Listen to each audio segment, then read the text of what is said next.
ये कहानी स्पेन के ला पाल्मा आइलैंड पर हुई एक सच्ची घटना पर आधारित है, जिसमें एक परिवार समंदर में एक डीप सी ट्रिप पर निकलता है। लेकिन उसी वक्त दुनिया में कुछ ऐसी खौफनाक घटना होती है जिसकी वजह से शांत समंदर भी पल भर में ज्वालामुखी की तरह उबलने लगता है और पूरी इंसानियत खतरे में आ जाती है। तो क्या ये परिवार और इंसानियत इस तबाही से बच पाएगी या सब कुछ इस तबाही में समा जाएगा? तो चलिए शुरू करते हैं। कहानी की शुरुआत में एक लड़की छुट्टियां मना रही होती है। तभी उसे अचानक महसूस होता है कि उसका कान का एक झुमका गायब है। पहले तो उसे लगता है कि शायद थोड़ी देर पहले फोटो खींचते वक्त गलती से वो झुमका समुद्र में गिर गया होगा। पास खड़ी उसकी बेस्ट फ्रेंड ये देखकर तुरंत बिना एक पल सोचे सीधे समुद्र में कूद जाती है ताकि दोस्त का खोया हुआ झुमका ढूंढ सके। लेकिन अगले ही पल पानी के अंदर से अजीब सी आवाज आने लगती है और समंदर का पानी उबलने लगता है। दोस्त की लाश के साथ उनकी कांच की नाव भी टूट जाती है और वो सारे लोग मारे जाते हैं। कुछ दिनों बाद 4 लोगों का एक परिवार छुट्टियां मनाने के लिए उसी समुद्री ला पाल्मा आइलैंड पहुंचता है। इस आइलैंड को लोग वोल्केनो आइलैंड यानी ज्वालामुखी द्वीप भी कहते हैं। हालांकि 1948 के बाद से यहाँ का ज्वालामुखी कभी फटा नहीं था। जिमे और उसका पति ने अपनी बिगड़ती शादी को बचाने के लिए जानबूझकर यहाँ छुट्टियां बिताने आए थे। उन्होंने इस मौके को अपने रिश्ते को दोबारा ठीक करने का आखिरी मौका माना था। जब पूरा परिवार स्विमिंग के लिए कपड़े बदलने की तैयारी कर रहा होता है, तभी उनकी बड़ी बेटी सारा को जमीन पर पड़े एक जोड़े झुमके मिलते हैं। पिता देखने के बाद साफ कह देते हैं कि ये झुमके उनके घर के नहीं है। सारा ज्यादा ध्यान नहीं देती और उन्हें यूं ही टेबल पर रख देती है। लेकिन उन्हें जरा भी अंदाजा नहीं होता कि ये छुट्टियां उनकी जिंदगी की सबसे खतरनाक यात्रा बनने वाली है, जहां उन्हें इतिहास की सबसे भयानक प्राकृतिक आपदा का सामना करना पड़ेगा।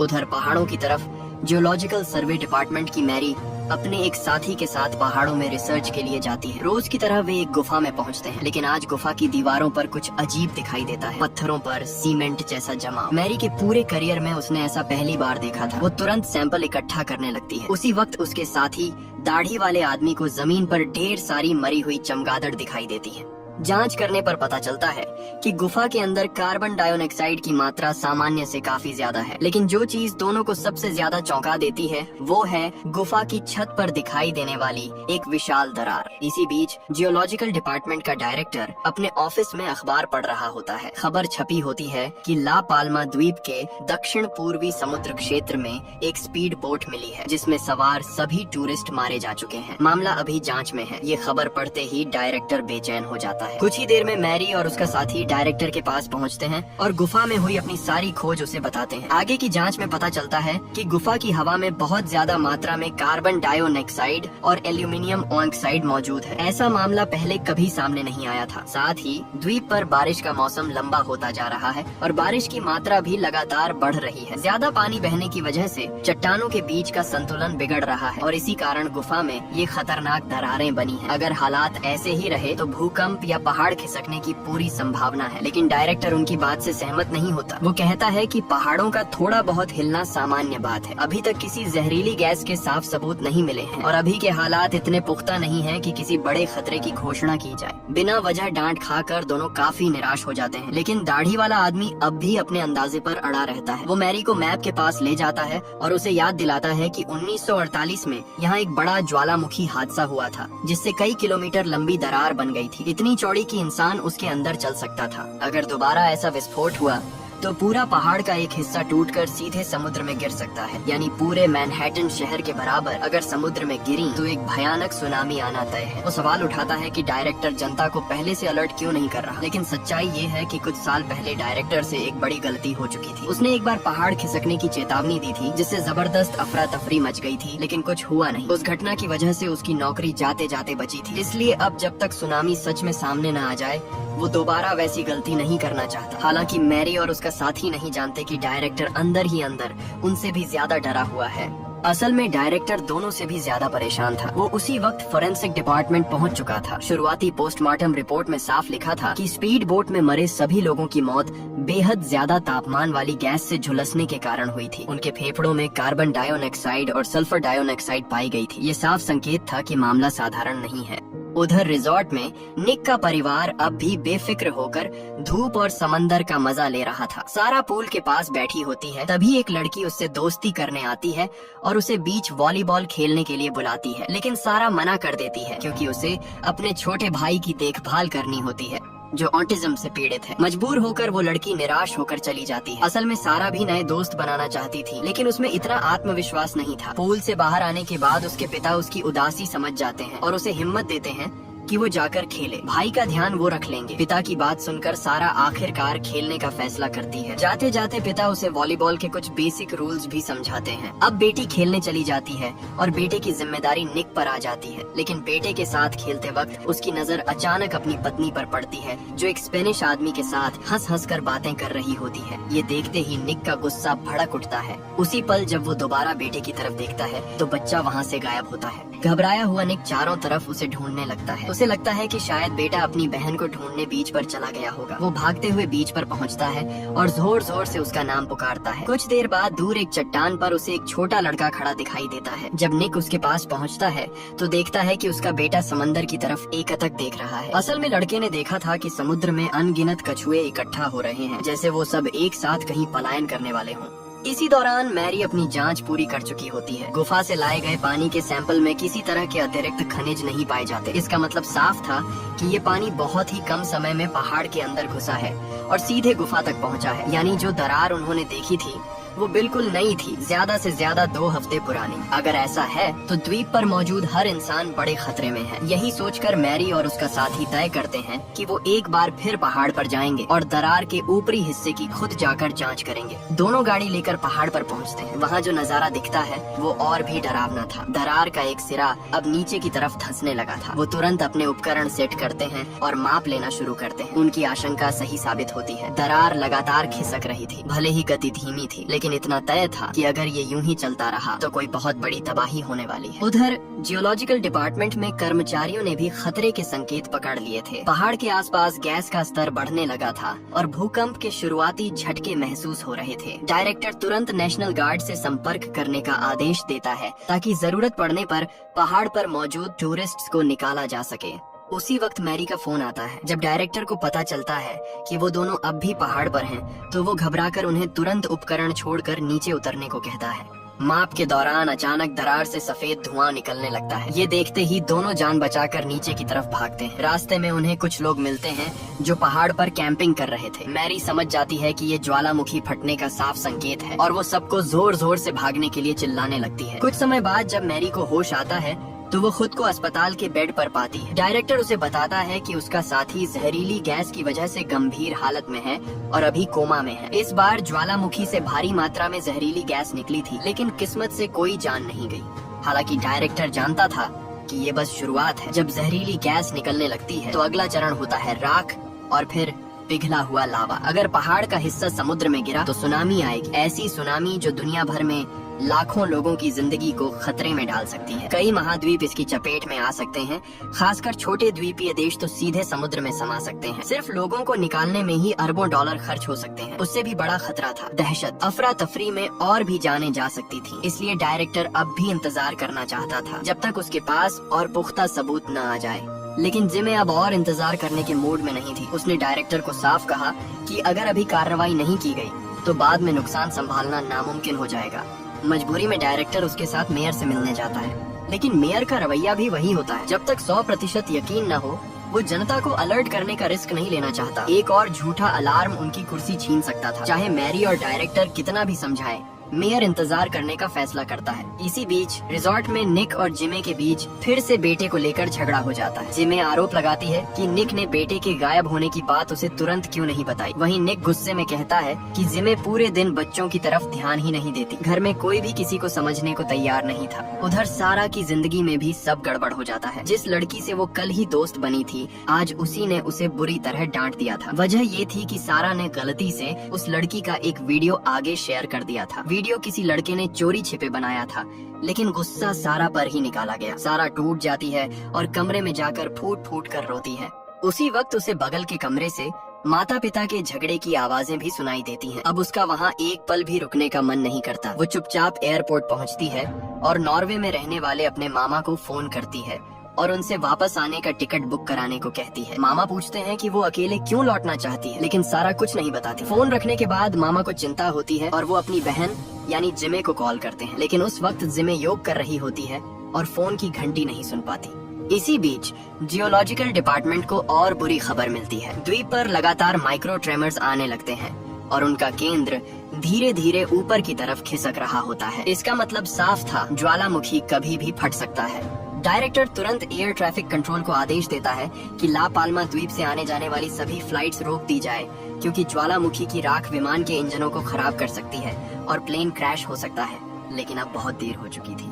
अचानक पहाड़ की छोटी सी जोरदार धमाके की आवाज आती है और हर कोई सन्न रह जाता है। उसी वक्त सारा जिस फ्लाइट में बैठी होती है वो रनवे पर तेजी से दौड़ रही होती है। पायलट को एयर ट्रैफिक कंट्रोल से टेक ऑफ रोकने का आदेश मिल चुका होता है, लेकिन रनवे छोटा होने की वजह से प्लेन को मजबूरन उड़ान भरनी पड़ती है। इसी बीच जिमे को आखिरकार अपने भाई की मिस्ड कॉल दिखती है और वो तुरंत वापस फोन करती है। जब उसे पता चलता है कि सारा एयरपोर्ट चली गई है तो वो घबराकर पति को ढूंढने भागती है। तभी चारों तरफ फैली ज्वालामुखी की राख के बीच अचानक एक जहाज की जोरदार आवाज सुनाई देती है। अगले ही पल एक भीषण धमाका होता है। जिमे डर के मारे दोनों हाथों से अपना मुंह ढक लेती है। उसकी बेटी उस प्लेन में थी या नहीं उसे कुछ पता नहीं होता। दोनों पति पत्नी जब एयरपोर्ट जाने के लिए गाड़ी निकालने ही वाले होते हैं तभी जिमे को भाई का मैसेज मिलता है। विदेश मंत्रालय में काम करने वाले उसके भाई को पहले ही प्लेन क्रैश की जानकारी मिल चुकी होती है। रेस्क्यू टीम्स काम पर लग चुकी होती हैं और सभी जीवित बचे लोगों को द्वीप के इकलौते अस्पताल में ले जाया जा रहा होता है। जब जिमे और निक अस्पताल पहुंचते हैं तो घंटों ढूंढने के बाद भी उन्हें सारा नहीं मिलती। स्टाफ उन्हें उस फ्लाइट की पैसेंजर लिस्ट दिखाता है। जिनके नाम पर टिक लगा होता है उन्हें अस्पताल लाया जा चुका होता है। बाकी लोग लापता होते हैं। सारा का नाम लिस्ट में होता है लेकिन उसके आगे कोई टिक नहीं होता। ये देखकर दोनों पूरी तरह टूट जाते हैं। थके हारे और टूटे मन से वो होटल लौट आते हैं। उन्हें समझ नहीं आता कि आगे क्या करें, लेकिन जैसे ही कमरे का दरवाजा खोलते हैं वो अवाक रह जाते हैं। सारा बिल्कुल सुरक्षित घर के अंदर बैठी होती है। असल में सारा जब प्लेन में चढ़ ही रही थी तभी उसे अपनी दोस्त का मैसेज मिलता है। दोस्त दिल से माफी मांग रही होती है और उसे माफ करने को कहती है। सारा प्लेन के उड़ने से पहले ही वापस उतर आती है। बाद में उसकी दोस्त को भी एहसास होता है कि अनजाने में उसी मैसेज ने सारा की जान बचा ली थी। इस हादसे के बाद दोनों की दोस्ती और भी गहरी हो जाती है। उधर जियोलॉजिकल डिपार्टमेंट में हालात और बिगड़ जाते हैं। वैज्ञानिकों का मानना होता है कि लोगों को तुरंत द्वीप खाली करने का आदेश देना चाहिए, लेकिन मेयर अब भी मानने को तैयार नहीं होता। उसका कहना होता है कि इससे भगदड़ मच सकती है और जानें जा सकती हैं। पहले भी ज्वालामुखी से राख निकली है, हर बार इतनी बड़ी तबाही नहीं हुई। अगर फिर से गलत अलार्म हुआ तो सबकी नौकरी खतरे में पड़ जाएगी।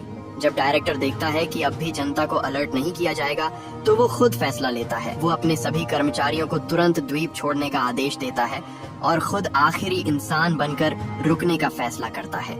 मैरी इस फैसले से खुश नहीं होती, लेकिन उसका एक छोटा भाई भी होता है जिसकी जिम्मेदारी उस पर है। मगर तभी उसे पता चलता है कि उसका भाई शराब पीकर बार में हंगामा कर रहा है। मैरी उसे वहाँ से निकालने जाती है, लेकिन उल्टा पुलिस उसे ही सरकारी काम में रुकावट डालने के आरोप में पकड़ लेती है। जब भाई को होश आता है तो उसे अपनी गलती का एहसास होता है। वो पुलिस स्टेशन जाकर अपनी बहन से मिलने जाता है और मासूमियत से कहता है कि वो उसके लिए सबसे अच्छा वकील करेगा। लेकिन वक्त बहुत कम होता जा रहा था। ज्वालामुखी कभी भी फट सकता था। अब सवाल ये था कि ये भाई बहन इस मौत के द्वीप से कैसे निकलेंगे। लेकिन ये तो बस इस महाविनाश की शुरुआत भर होती है। इस इलाके में रहने वाले लोग जानते थे कि जब एक बार ज्वालामुखी से राख निकलने लगती है तो अगला चरण पूरा विस्फोट होता है। अगर ऐसा हुआ तो पूरा पहाड़ का हिस्सा टूटकर समुद्र में गिर सकता है और सैकड़ों मीटर ऊंची सुनामी उठ सकती है, शायद इंसानी इतिहास की सबसे बड़ी प्राकृतिक आपदा। सिर्फ एक रात में ज्वालामुखी के मुंह से फिर से सफेद धुआं निकलने लगता है, जैसे कोई सोया हुआ राक्षस जागने वाला हो। उसी वक्त निक और उसका परिवार अब भी बेखबर होकर पानी में तैर रहा होता है। उन्हें जरा भी अंदाजा नहीं होता कि मौत धीरे धीरे उनकी तरफ बढ़ रही है। अचानक फोन बजता है। जिमे फोन उठाती है और देखती है कि उसके भाई का कॉल है। भाई बताता है कि सरकार के पास पहले से जानकारी है, लेकिन लोगों में दहशत न फैले इसीलिए खबर छुपाई जा रही है। उसने चुपचाप उनके लिए एक फेरी बुक कर दी है जो कुछ ही मिनटों में उन्हें पास के टेनरिफ द्वीप पहुंचा देगी। वहां से वो अगली फ्लाइट लेकर घर लौट सकते हैं। फेरी के निकलने में सिर्फ 20 मिनट बचे होते हैं।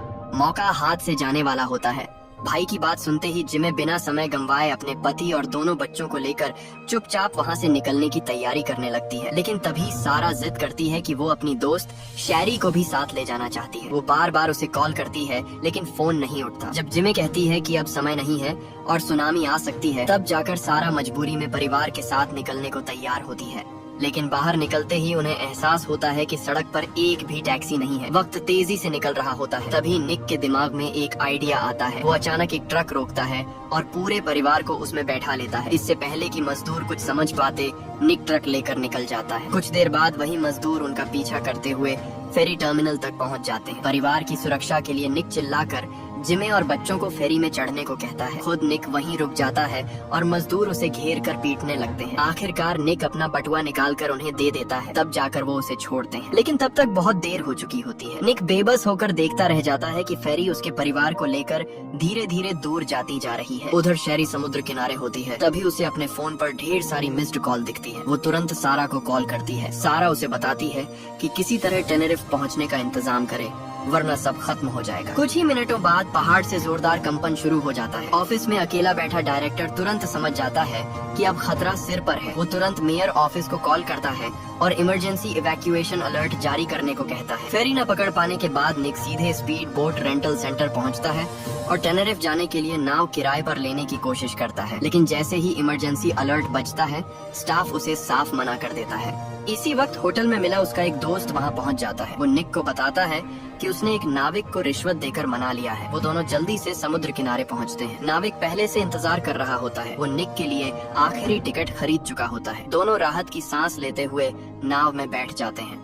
लेकिन तभी पीछे से ज्वालामुखी पूरी तरह फट पड़ता है। जैसे ही नाव चलने ही वाली होती है, अचानक एक औरत बच्चे को गोद में लिए हुए दौड़ती हुई आती है। वो रो रो कर कहती है कि उसका बच्चा बहुत छोटा है और उसे बचा लिया जाए। निक कुछ पल सोचता है और फिर बिना देर किए अपनी सीट उस महिला और बच्चे को दे देता है। ये देखकर उसका दोस्त बहुत दुखी होता है, लेकिन निक चुपचाप वहाँ से लौट जाता है। अस्पताल में भर्ती दाढ़ी वाला आदमी भी ज्वालामुखी के धमाकों से जाग जाता है। बाहर निकलकर उसे हालात की गंभीरता समझ में आती है, लेकिन वो घबराता नहीं। उसे ये सब पहले से अंदाजा था। वो कपड़े बदलकर सीधे डायरेक्टर के ऑफिस जाता है ताकि आखिरी वक्त में उसके साथ रह सके। उधर निक दूर पहाड़ से उठती आग और लावे को देखता रहता है। उसे समझ नहीं आता कि अब वो कहाँ जाए। आखिरकार वो जिमे को कॉल करता है और कहता है कि वो बच्चों का ध्यान रखे, शायद वो अब कभी वापस न आ सके। इसी दौरान मैरी का भाई किसी तरह पुलिस स्टेशन की चाबी हासिल कर लेता है और अपनी बहन को बाहर निकाल देता है। लेकिन बाहर निकलते वक्त वो पास की सेल में बंद एक और कैदी को भी आजाद कर देता है। जैसे ही वो पुलिस स्टेशन से बाहर निकलते हैं, उनकी मुलाकात निक से हो जाती है। निक उन्हें बताता है कि सारी नावें जा चुकी हैं, लेकिन मैरी का भाई कहता है कि उसके पास अभी भी एक स्पीड बोट है जिसे उसने मछली पकड़ने के दौरान छुपा कर रखा था। ये सुनते ही निक के भीतर उम्मीद की एक किरण जागती है। तीनों तेजी से समुद्र किनारे पहुंचते हैं और एक छुपे हुए कोने में वो स्पीड बोट मिल भी जाती है। लेकिन जैसे ही वो बोट स्टार्ट करने वाले होते हैं, पीछे से एक आदमी बंदूक लेकर आ धमकता है। थोड़ी देर पहले जिस कैदी को भाई ने आजाद किया था, वही अब उनकी नाव छीनना चाहता था।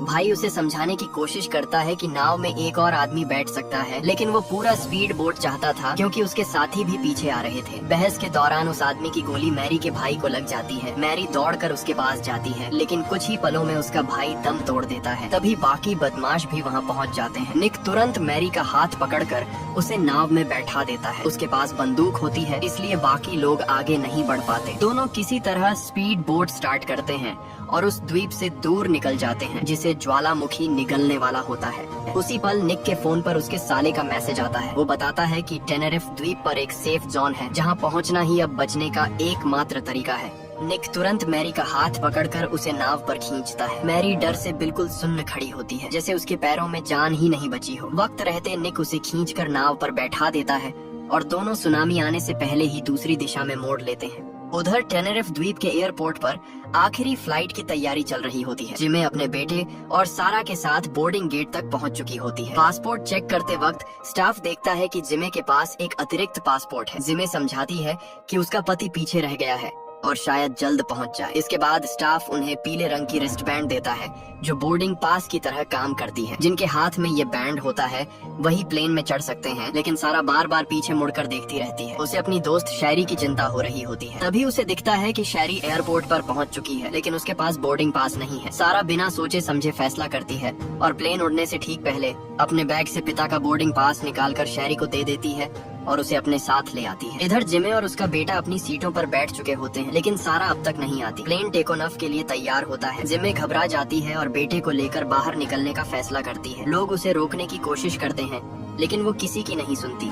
उसी समय डायरेक्टर और दाढ़ी वाला आदमी दोनों सुरक्षा सूट पहनकर ज्वालामुखी के मुहाने तक पहुंच चुके होते हैं। उन्हें पता था कि अब द्वीप छोड़ना नामुमकिन है। दोनों बिना डरे ज्वालामुखी के बिल्कुल पास खड़े होते हैं। दाढ़ी वाला आदमी मजाकिया अंदाज में अपनी जेब से सालों पुरानी रेड वाइन निकालता है, लेकिन पीने से पहले ही 78 सालों से शांत पड़ा ज्वालामुखी पूरी ताकत से फट पड़ता है। जोरदार धमाकों के साथ पूरा द्वीप फटकर 2 हिस्सों में बंट जाता है। पहाड़ का एक पूरा हिस्सा सीधे समुद्र में खिसक जाता है, जिससे पल भर में सैकड़ों फीट ऊंची लहरें उठ खड़ी होती हैं। इसी बीच सारा और शैरी प्लेन में वापस आ जाती है। वो अपनी माँ और भाई को ढूंढती है, लेकिन स्टाफ उन्हें तुरंत सीट बेल्ट बांधने को कहता है क्योंकि प्लेन उड़ने वाला होता है। सारा को नहीं पता होता कि उसकी माँ और भाई अभी भी बाहर उसे ढूंढ रहे हैं। किस्मत से जिमे को समय रहते अपने भाई का मैसेज मिल जाता है। वो बताता है कि टेनेरिफ में एक और सेफ जोन है जहाँ जाकर सुनामी से बचा जा सकता है। जिमे तुरंत उस दिशा में भागती है। उसका बेटा जो ऑटिज्म से पीड़ित है लेकिन भूगोल में बहुत तेज है, कुछ ही सेकंड में लोकेशन कैलकुलेट कर लेता है। पास खड़े कुछ एयरपोर्ट स्टाफ भी उनके साथ चल पड़ते हैं। तभी सुनामी एयरपोर्ट की तरफ टूट पड़ती है। प्लेन जैसे ही रनवे पर चलना शुरू करता है,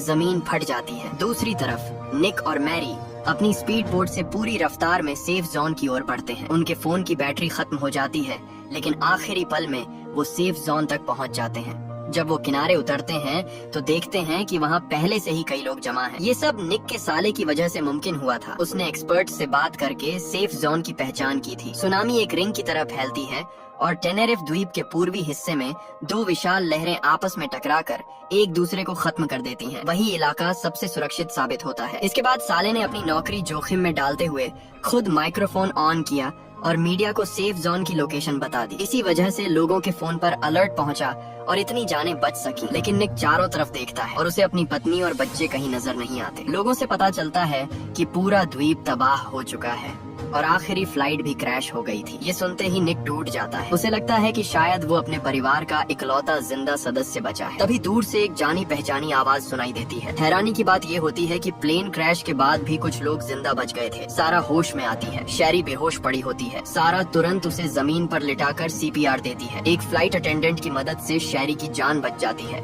जब वो प्लेन से बाहर निकलते हैं तो पूरी दुनिया तबाही में डूबी हुई लगती है। इस सुनामी ने दुनिया के कई हिस्सों को नुकसान पहुंचाया था। कुछ छोटे द्वीपीय देश तो पूरी तरह समुद्र में डूब चुके थे।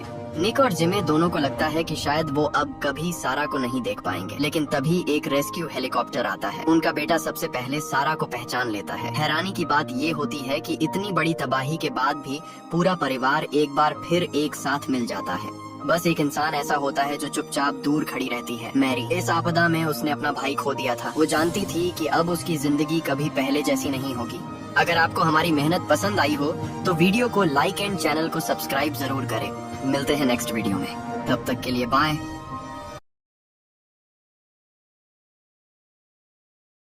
Please like and subscribe this channel.